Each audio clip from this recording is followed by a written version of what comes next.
pagi, Pak. Selamat pagi juga, Pak. Apa kabarnya hari ini, Pak? Puji Tuhan, kabar baik, Pak. Luar biasa. Jadi tetap semangat ya, Pak. Ya, semangat selalu. Baik, Pak. Sesuai dengan jadwal yang sudah diberikan, bahwasanya beberapa hari ke depan nanti kita akan melakukan yang namanya supervisi akademik. Dan sebelumnya, Pak, kita melakukan pertemuan singkat, berbincang-bincang bagaimana rencana kita yang akan kita laksanakan dalam supervisi akademik ini nantinya. Apakah ada waktunya, Pak? Ya, silakan Pak, ada. Baik, Pak, saya akan mengajukan beberapa pertanyaan kepada Bapak terkait dengan apa yang akan menjadi prioritas kita pada supervisi akademik nantinya. Baik. Yang pertama, Pak, dalam supervisi akademik nantinya apa tujuan pembelajaran yang Bapak ingin capai dalam pembelajaran tersebut? Baik, terima kasih, Pak. Pertama dulu yang perlu saya sampaikan di sini, nanti pada saat kita melaksanakan supervisi akademik, saya akan menyampaikan materi tentang sikap gereja terhadap demokrasi dan hak asasi manusia. Dalam materi tersebut ada beberapa tujuan pembelajaran yang akan saya sampaikan kepada peserta didik. Yang pertama, setelah mempelajari materi tersebut, peserta didik mampu memahami pengertian gereja dan juga tugas panggilan gereja. Yang kedua, peserta didik mampu memahami kasus pelanggaran terhadap hak asasi manusia serta memberikan penilaian kritis atasnya sebagai remaja Kristen. Dan yang ketiga, peserta didik mampu menjelaskan arti pelayanan Yesus dalam kaitannya dengan kebebasan manusia. Itu saja, Pak. Oke, luar biasa, Pak. Berarti ada 3 ya, Iya, tujuan pembelajaran yang hendak dicapai nantinya dalam proses pembelajaran yang akan kita supervisi nantinya di beberapa hari ke depan. Baik, Pak, kemudian apa saja yang menjadi area pengembangan yang hendak dicapai Bapak dalam pembelajaran itu nantinya? Yang menjadi area pengembangan yang hendak dicapai setelah belajar pada topik yang saya telah sebutkan tadi, Pak, setidaknya peserta didik itu mampu melihat dan memahami serta mengkomunikasikan kira-kira apa pengertian gereja itu yang sesungguhnya dan juga contoh-contohnya di dalam kehidupan masyarakat sehari-hari. Lalu yang kemudian peserta didik juga diharapkan dapat mengambil peran di dalam menangani berbagai kasus-kasus pelanggaran hak asasi manusia yang saat ini sering terjadi di tengah-tengah masyarakat. Artinya capaian kita sesungguhnya adalah peserta didik itu harus memahami apa itu gereja dan bagaimana tindakan-tindakan mereka di dalam menghadapi kasus-kasus pelanggaran hak asasi manusia. Itu saja. Oke, luar biasa ya, Pak. Area yang pengembangan yang hendak kita capai nantinya dalam pembelajaran ini. Dan yang ketiga, Pak, apa strategi yang sudah Bapak persiapkan dalam mensukseskan yang pertama tadi tujuan pembelajarannya, kemudian area pengembangan yang Bapak capai nantinya? Strategi yang saya telah persiapkan di dalam menyampaikan materi tentang sikap gereja terhadap demokrasi dan hak asasi manusia nanti pada saat supervisi, Pak, saya akan menggunakan metode pembelajaran 4C. 4C ini adalah singkatan dari critical thinking atau berpikir kritis, kemudian kolaborasi, yang ketiga adalah komunikasi, dan yang keempat adalah kreativitas.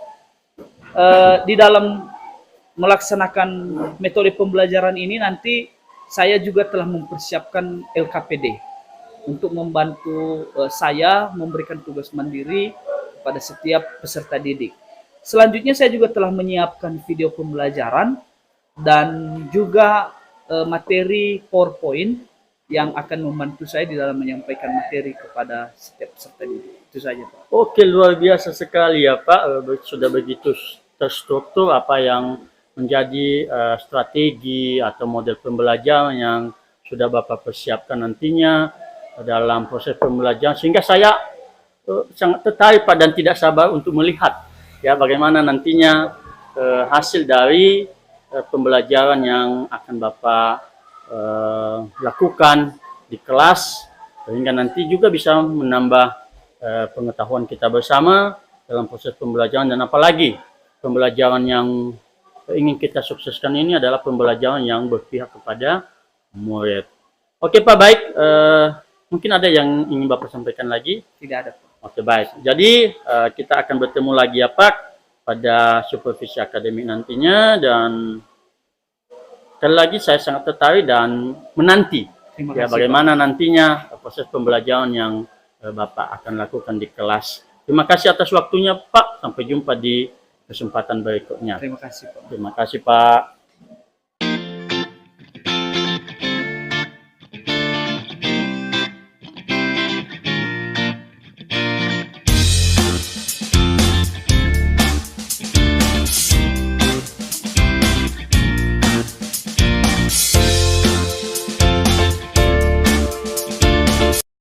Selamat pagi anak-anak.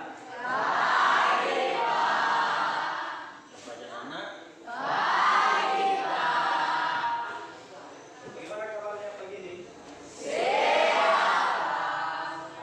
Baik, puji Tuhan.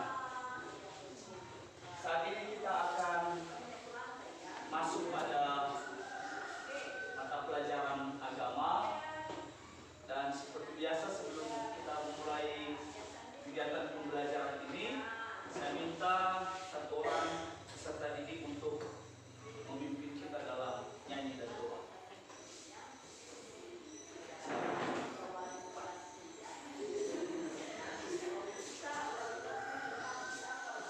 Baik teman-teman, sebelum kita berdoa, mari kita melakukan pujian dengan judul Hati yang Mulia.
Bapak, pada pagi hari ini Bapak sementara di sana teman-teman karena Bapak berkata kekuatan kedua guru yang akan mengajarkan Bapak mereka kekuatan sehingga dapat mengajarkan kami Bapak yang adalah kesempurnaan dari atas semua dan anak Yesus Kristus kami berdoa dan mengucapkan syukur. Amin. Baik, terima kasih. Silakan duduk. Selanjutnya saya akan mengecek kehadiran. Ada yang tidak hadir? Hadir semua. Averius, Ali Rahmat, Anima, Aprianus, Arelius, Arpiton, Asilman, Berlin, Pengajian Tulen, Deder Mimawati, Tirawarnia, Fitriana, Endiaman, Irfan Sentosa, Devandi, Marlina, Jufria. Baik, terima kasih. Berarti ada semua ya. Baik, pada pertemuan ini kita akan masuk pada topik yang baru, yaitu lanjutan dari materi kita pada pertemuan sebelumnya.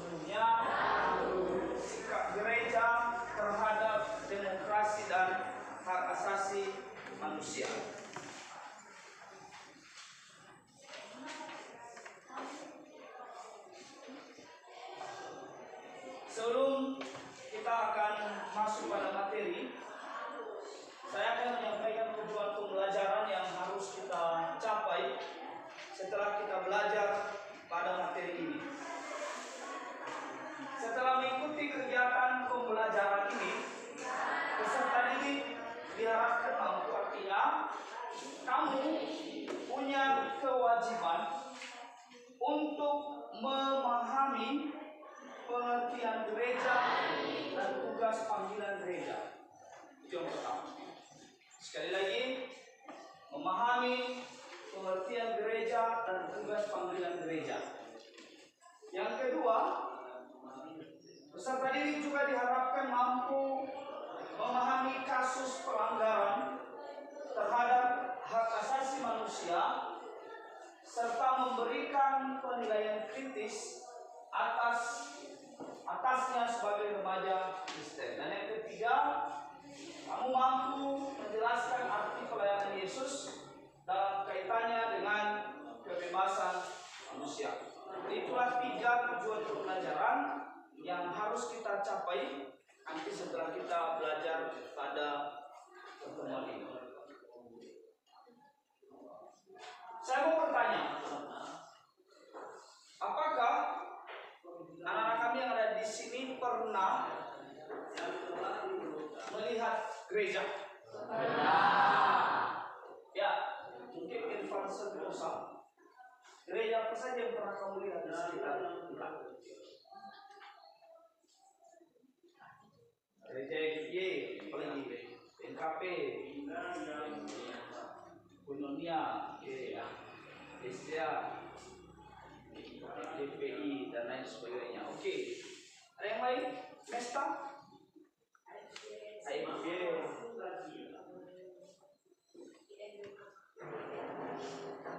GNKP, NKP, GSDA Uno. Oke, cukup.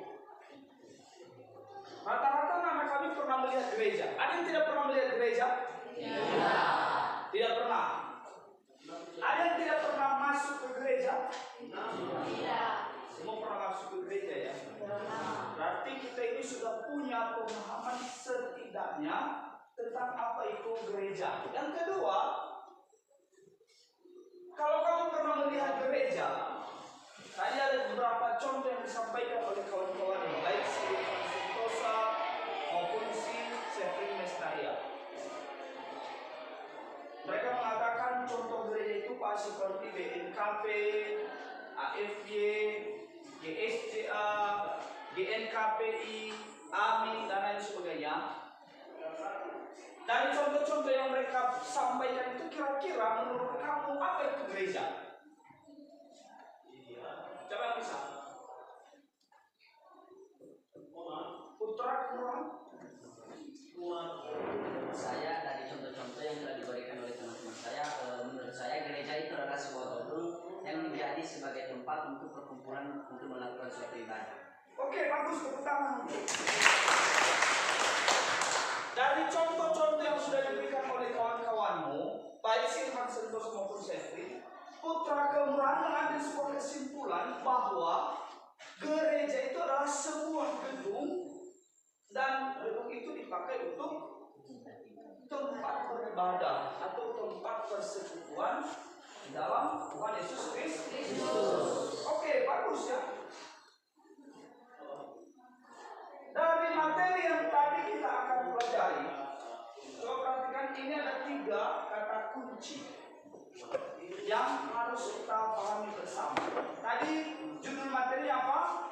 Sikap gereja terhadap demokrasi dan hak asasi manusia di Indonesia. Dari judul itu ada 3 kata kunci. Yang pertama adalah demokrasi. Yang kedua hak asasi manusia. Dan yang ketiga gereja. Apa itu demokrasi?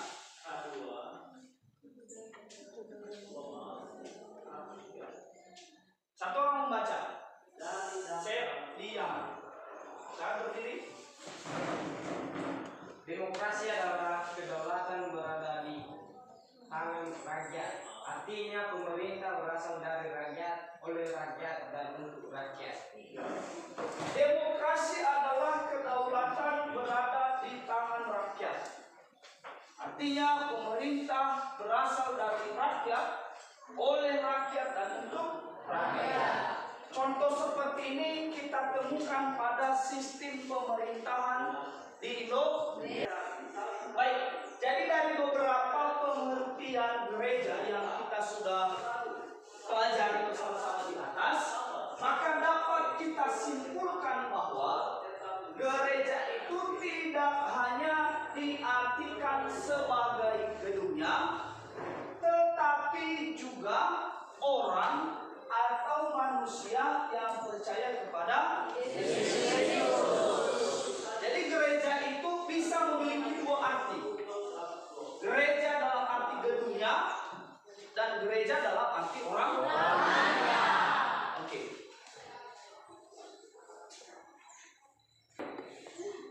Baik, sekarang kita akan masuk pada tugas panggilan gereja. Gereja ini memiliki tugas yang paling penting. Secara umum ada 4 tugas panggilan gereja. Yang pertama adalah 1, 2, 3. Manusia. Apa artinya? Bersaksi. Yang kedua adalah koinonia. Artinya bersekutu. Yang ketiga adalah diakonia. Artinya melayani. Yang keempat diakonia. Artinya mengajar. Jadi 4 tugas panggilan gereja ini wajib dimiliki oleh setiap gereja. Bersaksi, contohnya apa? Setiap hari Minggu di dalam gereja ada penyampaian khotbah. Kedua, koinonia. Setiap hari Minggu ada ibadah, baik di gereja maupun di rumah-rumah jemaat. Yang ketiga, diakonia. Contohnya jika ada suka duka di tengah-tengah jemaat, maka gereja harus mengambil bagian. Yang terakhir, didaskalia, itu mengajar. Di dalam gereja, contoh-contoh ini sering kita temukan. Contohnya seperti mengajar di sekolah sini, sekolah minggu, sekolah sini. Bahkan ada beberapa gereja-gereja tertentu pada zaman sekarang yang mungkin sering-sering mengadakan seminar keluarga misalnya, seminar pembinaan iman Kristen dan sebagainya. Itu semua tanggung jawab yang harus dilakukan oleh gereja kepada jemaatnya. Baik, sampai di situ dulu. Jika ada pertanyaan, silakan ditanyakan. Oke, silakan. Kalau kita telah mempelajari 3 topik yang paling penting, yaitu gereja, demokrasi, dan alam. Di sini Pak, yang saya tanya, apa hubungan gereja dengan demokrasi? Padahal gereja itu tentang keimanan dan keimanan para orang-orang Kristen. Demokrasi adalah terhadap ketatanan negara. Apa sih hubungannya? Baik, pertanyaan yang sangat bagus. Mari kita bersama. Sebelum mungkin saya menjawabnya, ada yang mau memberikan tanggapan. Pertanyaan putra kedua adalah apa? Tadi kita sudah belajar tentang pengertian gereja dan juga pengertian demokrasi. Pertanyaan saya, Pak, kira-kira apa hubungan antara gereja dan demokrasi? Ada yang bisa memberikan tanggapan?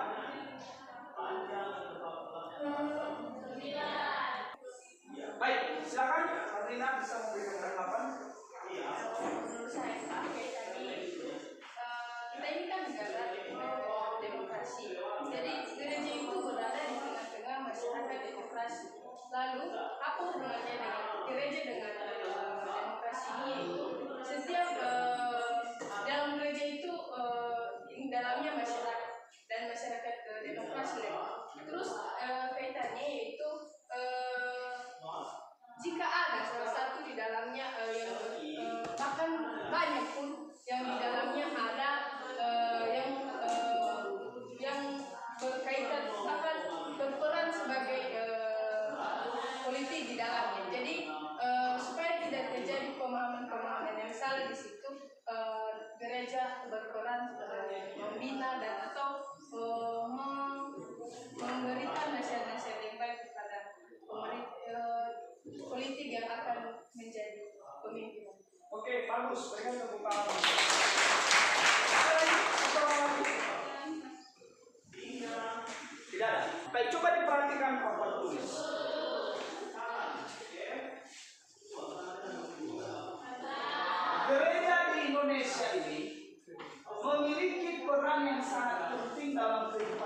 sosial, politik, dan ekonomi masyarakat.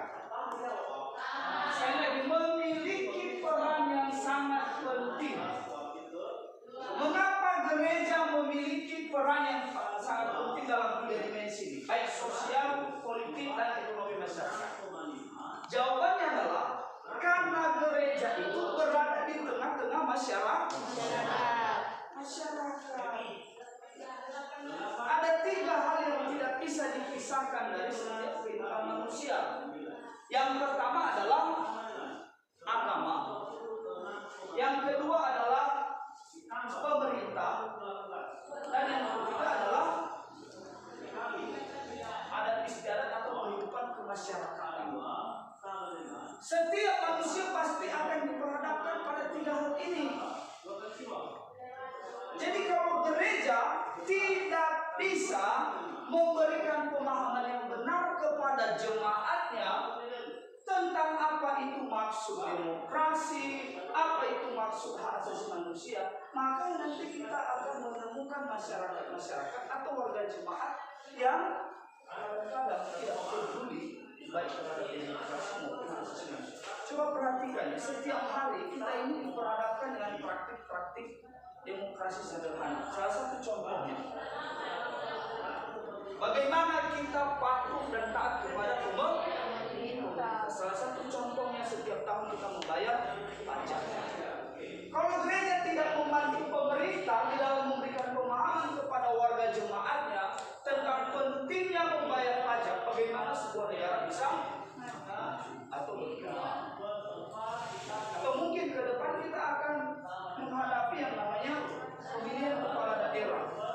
Tanggal berapa itu? 27. Dan sampai terulang pengalaman-pengalaman pada pemilu-pemilu sebelumnya. Banyak masyarakat di sekitar kita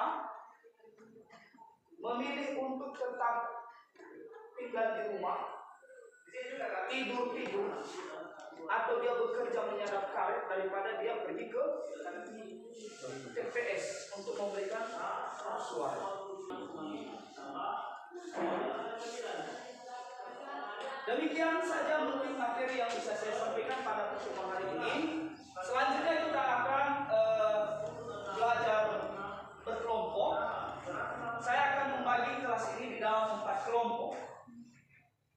Kelompok 1 adalah barisan di sebelah kanan saya, kelompok 2 adalah barisan di depan saya, kelompok 3 adalah kelompok di depan saya ini, dan kelompok 4 di sebelah kiri saya. Silakan dibentuk kelompok. Setelah sudah dibentuk kelompok, saya akan membagikan ke KPD. Baik, sudah?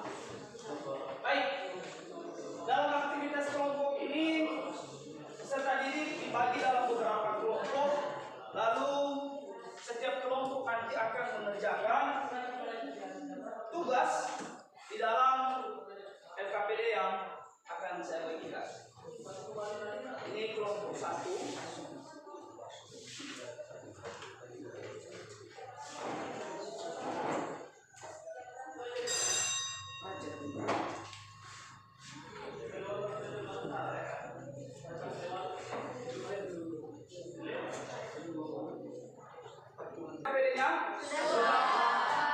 Baik, tugasnya adalah untuk kelompok 1, silakan dibuka buku Pendidikan Agama Kristen halaman 57 sampai 60. Itu tentang pesan pastoral PGI bagi seluruh warga gereja di Indonesia dalam menyongsong pilkada di masa yang akan datang.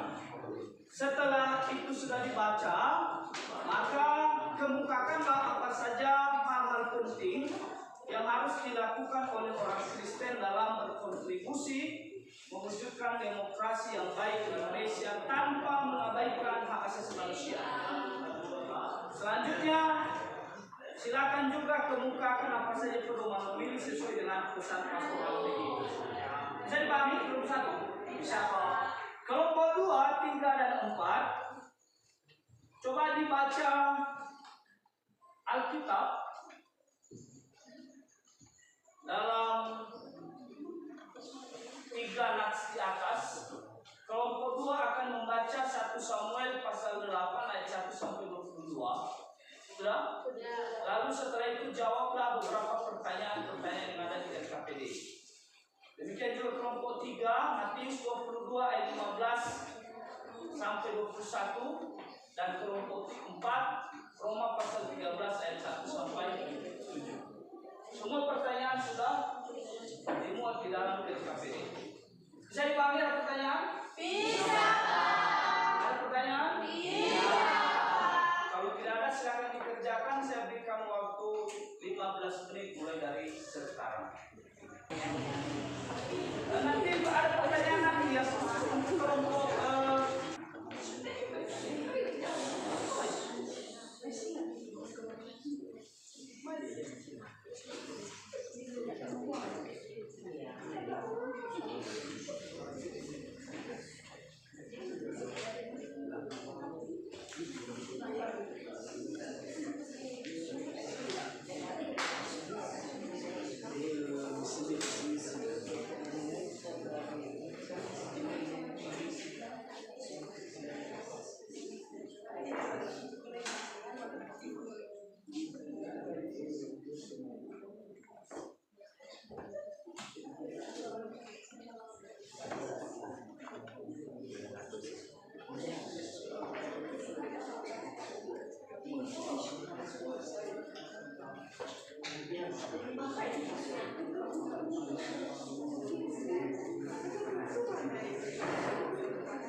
mana ada kesulitan?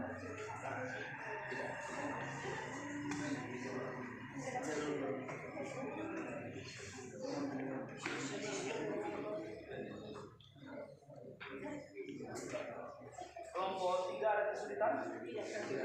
Tidak.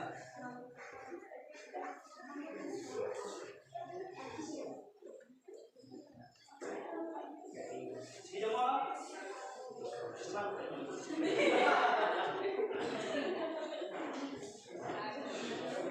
Ada kesulitan? Sudah mulai dijawab?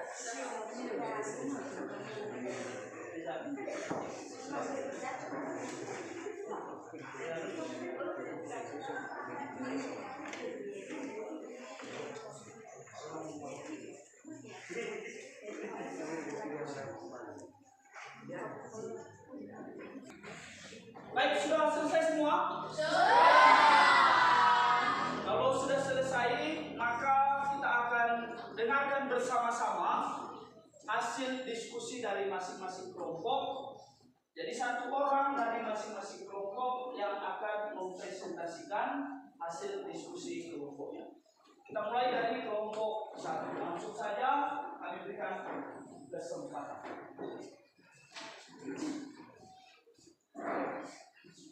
Saya akan menyajikan hasil diskusi kami.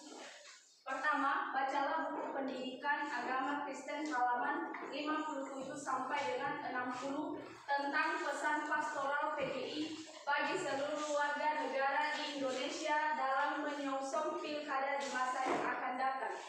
Kedua, setelah dibaca, kemukakan apa saja hal yang penting yang harus dilakukan oleh orang Kristen dalam berkontribusi mewujudkan demokrasi yang baik di Indonesia tanpa mengabaikan HAM. Kemudian, apa saja pedoman memilih sesuai dengan pastoral PGI? Baik, pertanyaan yang pertama, apa saja hal penting yang harus dilakukan oleh orang Kristen dalam berkontribusi mewujudkan demokrasi yang baik di Indonesia tanpa mengabaikan HAM? Yang pertama, kita menggunakan hak pilih. Dan yang kedua, politik uang adalah dosa. Pertanyaan yang kedua, apa saja pedoman memilih sesuai dengan pesan pastoral PGI? Jawabannya, yang pertama, pelajarilah dan cermatilah visi dan misi. Yang kedua, pemimpin yang baik biasanya lahir melalui proses yang baik. Yang ketiga, membentuk karakter. Yang keempat, pasangan calon diusung atau diajukan oleh gabungan partai politik. Yang kelima, waspada kampanye jahat. Yang keenam, mengajukan warga gereja dalam pengawasan pemilu. Dan yang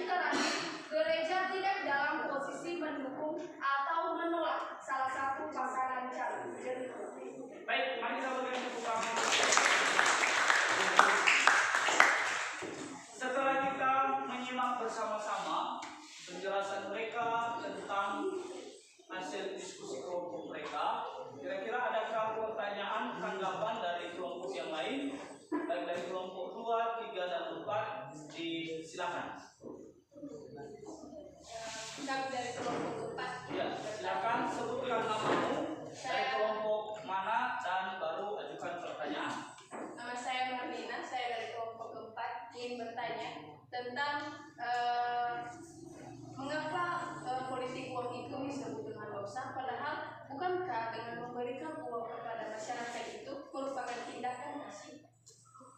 Ya, pertanyaan bagus sekali. Terutama untuk kelompok. Tapi kelompok satu sudah menjelaskan bahwa politik uang itu adalah dosa. Sekarang muncul pertanyaan dari kelompok 4. Mengapa politik uang itu bisa dikategorikan sebagai dosa? Bukankah dengan memberikan uang atau membagi-bagikan uang kepada sesama manusia itu adalah bagian dari tindakan kasih? Silakan jika ada siapa yang bisa memberikan tanggapan. Saya langsung saja. Ada pertanyaan tadi bahwa mengapa politik uang itu adalah dosa? Bukannya dengan memberikan uang atau membagi-bagikan uang kepada masyarakat itu salah satu tindakan kasih. Pertama dulu kita jangan salah artikan yang namanya kasih. Kasih itu adalah suatu dengan memberikan sesuatu kepada masyarakat tanpa mengharapkan yang namanya imbalan. Tetapi dengan memberikan sesuatu kepada masyarakat dengan mengharapkan suatu imbalan itu tidak disebut dengan tindakan kasih. Oke, bagus kelompok bisa diterima? Bisa Pak. Ya, tadi sudah dijelaskan oleh kelompok 1 bahwa kasih itu jangan disalah jika orang memberikan sesuatu kepada kita dan dia tidak mengharapkan imbalan itu sah-sah saja. Tapi kalau misalnya ada orang lain memberikan kita sesuatu, misalnya uang, sembako dan sebagainya, lalu dengan satu ikatan, nanti pada saat pilkada misalnya, kamu harus mencoblos ini, itu yang salah. Dan itu yang disebut dengan politik uang, dan itu tidak dibenarkan. Bisa dipahami ya? Bisa. Oke, selanjutnya ada pertanyaan lagi? Ya, dari kelompok 2, Mestarian. Pertanyaan kami dari kelompok 2 kepada kelompok penyaji, mengapa kampanye jahat tidak diperkenankan dalam demokrasi? Ya, silakan kelompok 2. Pertanyaannya mengapa kampanye jahat itu tidak diperkenankan di dalam demokrasi? Silakan, siapa yang bisa menjawab? Ya, silakan. Baik, pertanyaan dari teman kami tadi itu mengapa kampanye jahat itu tidak diperkenalkan dalam demokrasi. Supaya lebih jelas, coba buka halaman 60. Ada di nomor 5 itu waspadai kampanye jahat. Mengapa kita mewaspadai kampanye jahat? Karena kampanye jahat ini hanya bertujuan untuk memuji-muji calon lain dan merendahkan calon tertentu. Kampanye ini dapat dengan model ini dapat menyinggung isu sara dan mencenderai demokrasi dan merusak hubungan kebangsaan kita. Ya, bagus, berikan tepuk tangan. Saya tambahkan sedikit ya. Kampanye jahat ini, contohnya kampanye identitas. Contoh ketika ada calon pemimpin mengajukan diri dan dia adalah penganut agama Kristen. Sering sekali dari agama-agama yang lain mereka menolak ini dengan menyebarkan isu bahwa jangan memilih calon itu karena dia tidak seagama dengan kita. Itu sama artinya dengan menyebarkan isu sara. Atau contoh lain, ketika ada satu orang yang mau mencalonkan diri jadi calon kepala daerah, dia dari suku minoritas. Lalu dari suku-suku mayoritas mereka menyebarkan isu jangan memilih calon itu karena dia bukan bagian dari suku kita.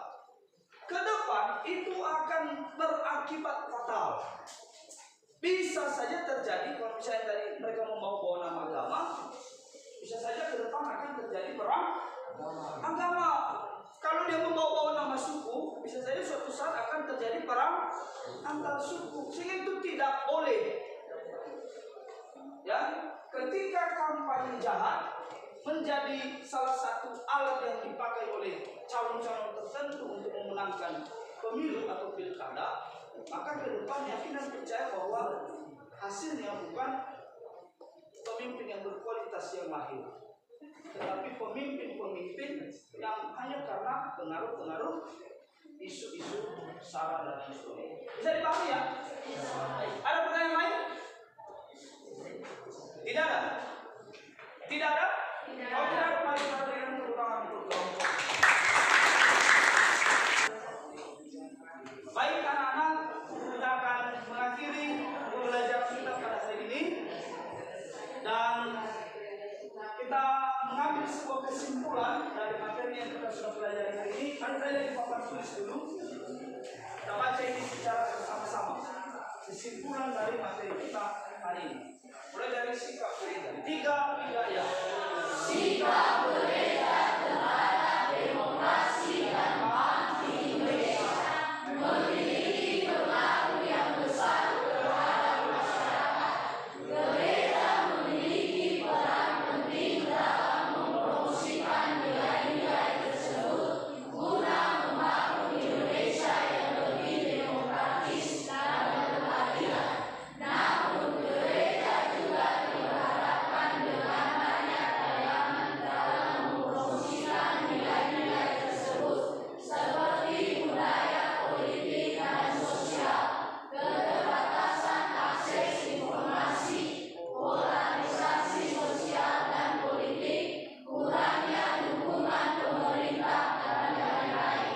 Oleh karena itu, perlu diadakan upaya-upaya bersama untuk mengatasi berbagai tantangan tersebut dan memperkuat sistem demokrasi di Indonesia. Baik, itu saja. Selanjutnya, kira-kira adakah dari peserta didik kami yang bisa merefleksikan kegiatan pembelajaran kita hari ini? Ya, silakan maju ke depan.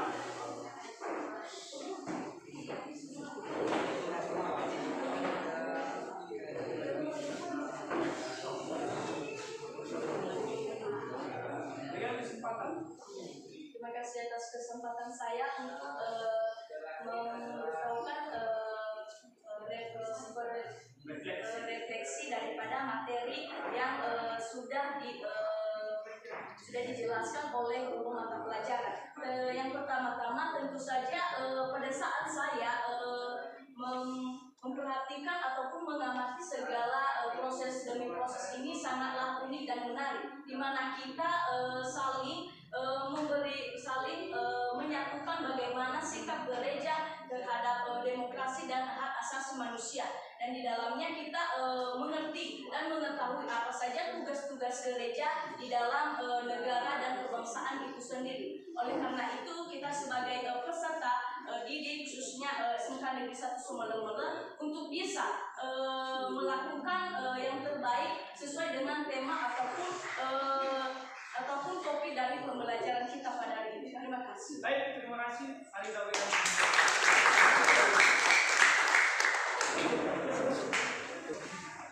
Baik, terima kasih refleksi yang sudah disampaikan oleh Firawarnian. Saya berharap refleksi yang sudah disampaikan oleh Firawarnian itu dapat mewakili seluruh anak-anak kami yang ada di tempat ini. Pada pertemuan berikutnya kita akan masuk pada materi multikulturalisme. Saya berharap anak-anak kami dapat mempersiapkan diri, belajar di rumah, cari berbagai informasi sehingga kita belajar materi ini pada pertemuan berikutnya kita tidak mengalami. Akhiri pertemuan ini, mari kita satukan hati kita, mari kita berdoa. Bapa di surga, kami bersyukur untuk pertemuan yang sudah berlangsung pada hari ini. Kami boleh belajar pada mata pelajaran pendidikan agama Kristen. Kami mohon kepadamu ya Tuhan, setiap pelajaran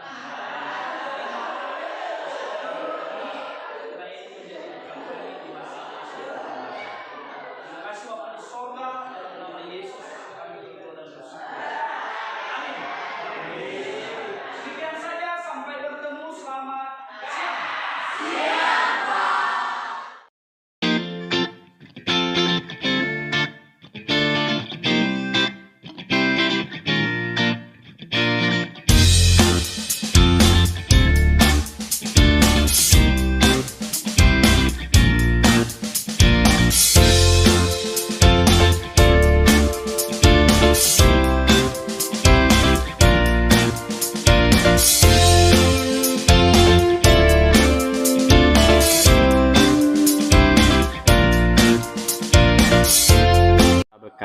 Selamat pagi, Pak. Apa kabarnya hari ini, Pak? Puji Tuhan, kabar baik. Luar biasa. Baik, Pak. Sebelumnya saya ucapkan terima kasih kepada Pak Berkat dulu yang telah bersedia untuk meluangkan waktu untuk coachingnya pada kesempatan kali ini. Jadi apa yang ingin Bapak sampaikan pada obrolan kita pada hari ini, Pak?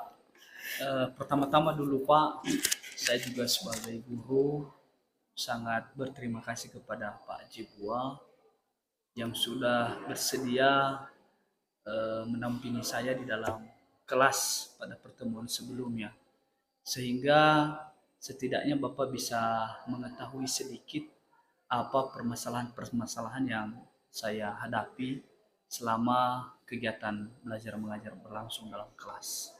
Oke, baik, Pak. Jadi kira-kira apa permasalahan yang selama ini Bapak hadapi dalam pembelajaran di kelas? Biasanya, Pak, selama ini kalau saya mengajar di dalam kelas, saya mengalami kesulitan karena peserta didik itu kurang aktif di dalam setiap kegiatan pembelajaran. Kalau saya mengajar, mereka lebih banyak diam, tidak suka bertanya, sehingga saya sulit membedakan apakah mereka sudah benar-benar paham pada materi yang saya sampaikan atau tidak mengerti sama sekali. Begitu, Pak. Begitu ya, Pak. Jadi dalam pembelajaran ini Bapak melihat anak-anak ini tidak aktif, kemudian kurang merespon apa yang sudah Bapak sampaikan. Begitu ya, Pak? Begitu, Pak. Ya. Baiklah, Pak, sebelum kita melanjutkan obrolan kita ini, kira-kira apa yang Bapak ingin kan dari obrolan kita pada pagi hari ini, Pak? Pertama dulu, setidaknya saya bisa mendapatkan pemahaman yang baru, penguatan dari Bapak Destiawan, sehingga itu akan memberikan saya semangat, motivasi ke depan di dalam melaksanakan kegiatan pembelajaran yang lebih efektif di dalam kelas. Oke, luar biasa ya, Pak. Jadi dalam pembelajaran ini tadi Bapak mengharapkan bahwasanya anak-anak itu aktif, kemudian ada respon. Kira-kira apa yang sudah Bapak rencanakan sehingga dalam pembelajaran nantinya ini anak-anak bisa aktif dan merespon kembali pembelajaran di dalam kelas di saat Bapak mengajar? Jujur, Pak, biasanya setiap saya masuk kelas itu saya bingung mau ngapain, Pak. Itu biasanya yang saya alami selama ini ya. Dan beberapa metode saya sudah lakukan. Misalnya saya menyusun materi pembelajaran dengan bentuk sederhana. Saya buat di dalam sebuah PPT atau slide PowerPoint, Pak. Dan di awal juga saya sudah sering mengingatkan siswa kalau di dalam kegiatan pembelajaran itu saya suka anak-anak aktif. Mereka bertanya. Tetapi yang terjadi di kelas, mungkin kemarin Bapak sudah tahu sendiri kan. Kadang-kadang nanti kita asik menjelaskan, asik menyampaikan materi. Anak-anak ada yang suka tidur-tidur di meja. Nanti setelah saya ingatkan, kenapa kamu suka tidur? Pak, semalam saya terlambat tidur, Pak. Ngapain kamu semalam? Main game, Pak. Bahkan saya juga sering menemukan siswa-siswa tertentu, misalnya ketika kegiatan pembelajaran sedang berlangsung, tidak lama mereka suka minta izin keluar, permisi ke toilet. Sebenarnya bukan buang air kecil mereka, Pak, tapi hanya menghilangkan ngantuknya karena kebiasaan-kebiasaannya semalam yang kurang baik dan kurang tepat. Oh begitu ya, Pak. Jadi kita melihat anak didik kita, Bapak melihat bahwasanya peserta didik dalam kelas ini tadinya kurang aktif, kurang merespon, kemudian ada berbagai tingkah mereka yang mereka lakukan untuk melepaskan mereka dari kegiatan pembelajaran pada saat ini. Ada yang mau keluar dan pura-pura ke kamar mandi, ya begitu ya, Pak. Jadi selama ini apakah Bapak sudah bertanya apa yang menjadi kemauan peserta didik tersebut di dalam pembelajaran? Pernah, Pak. Di awal semester yang lalu, saya pernah meminta beberapa siswa di dalam setiap kelas untuk memberikan penilaian secara terbuka kepada saya. Saya meminta setiap peserta didik untuk menuliskan apa saja yang diinginkan selama kegiatan pembelajaran berlangsung dalam semester tersebut. Termasuk model-model pembelajaran yang mereka inginkan.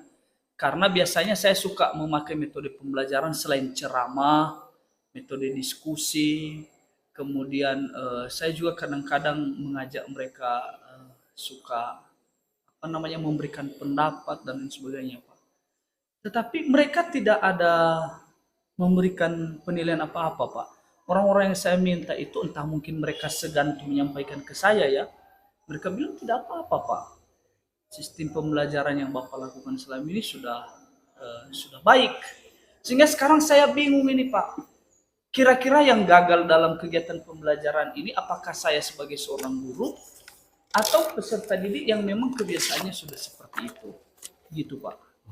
Iya ya Pak, jadi Bapak sekarang sedikit bingung juga ya, karena sudah memberikan apa yang menjadi kemauan peserta didik tersebut, bahkan menanyakan apa yang menjadi kemauan mereka, kemudian memberi kesempatan kepada mereka memberikan penilaian, bahkan model-model pembelajaran pun Bapak sudah sampaikan kepada mereka. Tetapi masih saja ada anak-anak yang tidak aktif dan merespon apa yang Bapak sampaikan di dalam kelas tersebut. Jadi sekarang apa yang Bapak inginkan lakukan ya, sehingga anak itu ada komunikasinya yang Bapak rencanakan sehingga anak-anak itu terlibat aktif dalam pembelajaran tersebut. Menurut saya sih Pak, setelah saya mengevaluasi kegiatan pembelajaran sebelumnya ya, hanya satu lagi yang belum saya terapkan ini. Selama ini kan kalau saya mengajar, guru lebih banyak aktif, baik di dalam menyampaikan materi maupun juga di dalam memandu diskusi kelompok. Jadi mungkin ke depan saya akan membuat siswa itu lebih banyak aktif, Pak. Di dalam kegiatan pembelajaran, saya akan coba. Dan sebagai seorang guru, mungkin tugas saya hanya mengarahkan saja. Itu rencana saya, Pak. Nanti mungkin bisa Bapak Jebo memberikan saya masukan atau saran tentang rencana saya tersebut. Oke, jadi Bapak sudah merencanakannya satu rencana yang brilian mungkin, sehingga anak-anak ini nanti bisa terlihat aktif dan ada responnya dalam pembelajaran. Jadi Bapak kapan ya, rencananya melakukan aksi tersebut?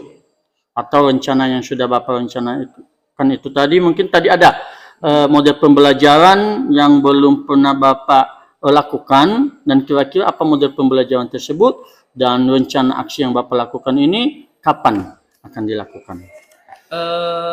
Pertama dulu Pak, model pembelajaran yang mau saya terapkan ini, saya akan memakai metode pembelajaran 4C yang mengajak siswa untuk lebih memperbanyak literasi, kemudian mereka berpikir kritis, mereka berkolaborasi, mereka menyampaikan pendapat, dan mungkin mereka bisa membuat kesimpulan dari materi yang akan kami pelajari. Dan rencana saya Pak itu akan saya lakukan pada pertemuan berikutnya. Oke, luar biasa ya Pak. Bapak sudah benar-benar merencanakan satu pembelajaran dengan menggunakan model pembelajaran 4C, sehingga nantinya anak-anak itu bisa lebih aktif kembali merespon apa yang Bapak sampaikan di dalam kelas. Bagaimana Pak? Iya, kemudian ada tadi kesulitan yang saya alami tadi juga Pak. Di dalam kelas siswa itu sering sekali mengantuk. Seringkali mengantuk. Tidur-tidur di meja Pak. Saya juga telah membuat rencana ini untuk beberapa orang siswa tersebut yang sering sekali mengantuk di dalam kelas. Saya akan bekerja sama dengan wali kelas nanti untuk bisa berkomunikasi secara langsung kepada orang tua mereka. Bisa melalui HP, telepon seluler, atau bisa juga melakukan pendekatan. Nah, kita undang mereka ke sekolah sehingga kita sama-sama bisa saling mengawasi setiap anak-anak kita. Sehingga waktu mereka main game di malam hari itu kan bisa berkurang lah setidaknya. Oke Pak, luar biasa ya Pak. Satu rencana yang brilian tadi menggunakan model 4C, kemudian rencana aksinya akan dilakukan minggu depan ini. Kemudian mencoba berkomunikasi dengan wali kelas dan juga orang tua siswa sehingga meminimalisir ya kegiatan anak-anak di malam hari sehingga mereka lebih fokus belajar, sehingga di saat tiba mereka di sekolah mereka itu tidak mengantuk tapi serius dalam pembelajaran. Luar biasa ya Pak Berkat. Jadi obrolan kita pada pagi hari ini sangat singkat memang, tetapi saya rasa sudah mulai ada titik temunya dari permasalahan yang Bapak hadapi dalam kelas, dan saya secara pribadi Pak mengucapkan terima kasih ya. Semoga apa yang menjadi harapan Bapak ini dapat tercapai. Bagaimana Pak? Ya, saya juga berterima kasih Pak karena Bapak sudah meluangkan waktu untuk bisa berdiskusi dengan saya di dalam mengatasi berbagai permasalahan-permasalahan yang sering saya temukan di dalam kelas. Kiranya Haji Buat terus diberkati, Amin. semakin semangat, sehingga ilmu yang sudah diperoleh itu akan bisa menjadi berkat bagi kawan-kawan. Oke Pak, terima kasih terakhir Pak ya. Jadi Ya. bagaimana perasaan Bapak ya setelah kita melakukan obrolan ini? Apakah senang atau sedih atau bagaimana Pak? Saya sangat senang sekali Pak, apalagi dengan bertemu dengan Bapak Destiawan yang super oke, ganteng juga. Oke, luar biasa. Luar biasa lah Pak. Bapak juga tidak pelit ilmu. Baik Pak. Iya. Baik, terima kasih ya Pak. Jadi apa yang sudah Bapak rencanakan tadi, saya tunggu hasilnya Pak. Baik. Saya tunggu cerita Bapak selanjutnya sehingga kita memang benar-benar menciptakan pembelajaran yang menyenangkan, yang berpusat pada murid, sehingga anak-anak kita ini mendapatkan kebahagiaan dan keselamatan yang setinggi-tingginya. Terima kasih atas waktunya Pak. Salam ya ahobu. Pak.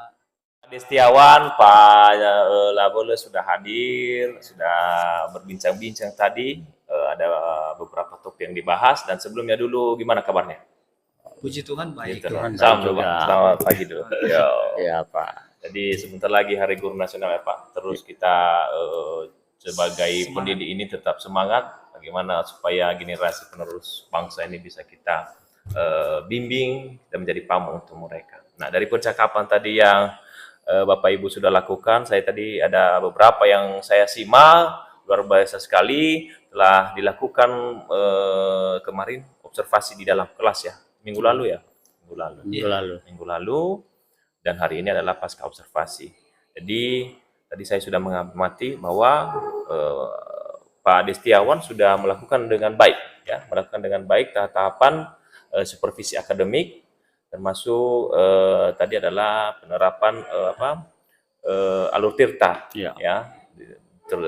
Tujuan tadi sudah dari awal sebelum percakapan sudah ditanyakan, kemudian identifikasi permasalahan, rencana aksi, dan tanggung jawab. Itu semua sudah sangat bagus sekali. Saya lihat ada tadi terkait dengan permasalahan siswa ya yang dihadapi oleh Pak Labole.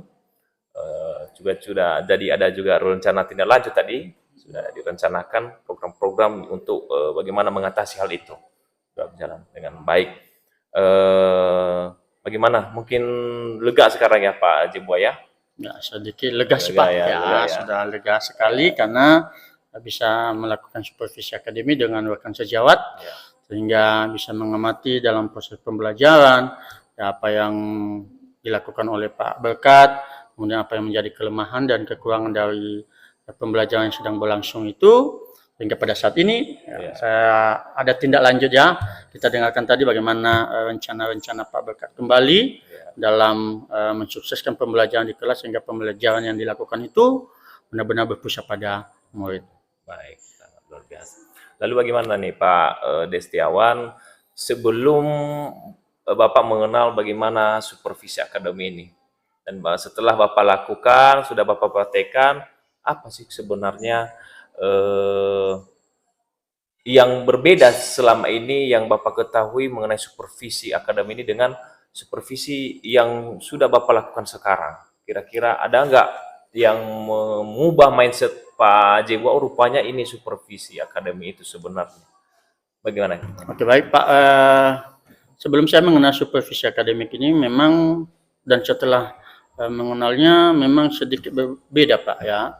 Karena selama ini memang sudah dilaksanakan supervisi akademik oleh pimpinan sekolah, Bukasya, dan mungkin saya secara pribadi dan Bapak Ibu guru yang lain juga menjadi satu momok yang terkadang sangat menakutkan ya. Kenapa? Karena adanya harus benar-benar siap. Ya, kesiapan Bapak Ibu guru dulu, kemudian satu lagi Pak, evaluasi itu ya, perlu, evaluasi menjadi penilaian ya, Iya. menjadi penilaiannya nanti sehingga menjadi momok yang menakutkan Bapak Ibu kepada Bapak Ibu guru. Nah, setelah saya mengenal supervisi akademik ini ternyata tidak seperti itu, Pak. Ya, kita dengan Bapak Ibu guru dengan kepala sekolah itu rekan, ya mitra, ya. Jadi sebelum dilakukan supervisi maka pimpinan sekolah atau rekan sejawat mungkin melakukan diskusi terlebih dahulu. Ya, apa yang hendak kita capai dalam pembelajaran nantinya yang akan dilaksanakan oleh Bapak Ibu guru tersebut. Kemudian setelah selesai, setelah dilakukan Pak, baru dilaksanakan. Ya, kita tunggu hasil apa yang sudah direncanakan dan setelah itu dilakukan tindak lanjut. Ya, seperti yang sudah kita lakukan tadi coaching. Ya, sehingga kita dapatkan apa yang menjadi kelemahan dan kelemahan itu bisa dicari solusinya oleh si coach itu sendiri atau guru yang bersangkutan yang mengajar dalam kelas. Sehingga benar-benar bukan satu mengevaluasi Bapak Ibu guru, tapi bagaimana merencanakan satu pembelajaran yang menyenangkan. Ya, kita sebagai supervisi mendampingi Bapak Ibu guru sehingga Bapak Ibu guru itu benar-benar melaksanakan tugasnya dengan baik. Apa yang menjadi harapan yang sudah direncanakan bisa tercapai itu. Jadi sebelumnya tadi itu menjadi satu momok Pak, menakutkan karena tidak ya, tidak ternyata tidak setelah saya mengenal yang namanya supervisi akademik. Apalagi ada alur tirtanya ya. Alur Jadi kita tirtanya. mengalir saja percakapannya, tidak ada bertanya secara spesifik bagaimana kenapa bisa seperti itu, kenapa Bapak Ibu bisa lakukan seperti itu. Tidak. Jadi kan mengalir saja tadi saya lihat percakapan dan itu bagus. Lalu terakhir nih Pak Jebua, setelah melakukan supervisi akademik ini, kira-kira apa saja yang masih belum sesuai harapan Bapak dalam proses pelaksanaannya? Mungkin area apa yang masih belum tersentuh, belum maksimal dari apa yang sudah Bapak lakukan supervisi ini? Oke, baik Pak. Tentu dalam pelaksanaan supervisi akademik ini tidak 100%. Ya, bisa berjalan dengan baik, tentu dengan berbagai keterbatasan, ya dengan waktu juga, ya, sehingga tidak maksimal, ya, termasuk observasi, pembelajaran dalam kelas, ya, tentu ada banyak kelemahan Pak yang saya rasakan, tapi dengan terus-menerus, ya, kita sebagai guru walaupun sudah mengajar tetapi tidak berhenti untuk belajar.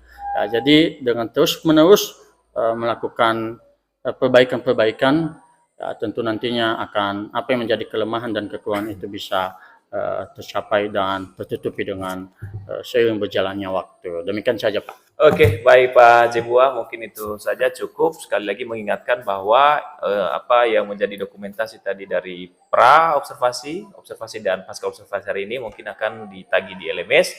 Silakan di-upload sehingga bisa nanti terbaca di LMS. Dan terima kasih juga kepada Pak Jebua yang sudah berkenan menjadi rekan sejawat dari Pak Jebua, sudah bersedia untuk dilakukan supervisi akademik dari 3 tahap ini tadi, observasi dan hari ini pasca observasi. Terima kasih Pak Jebua.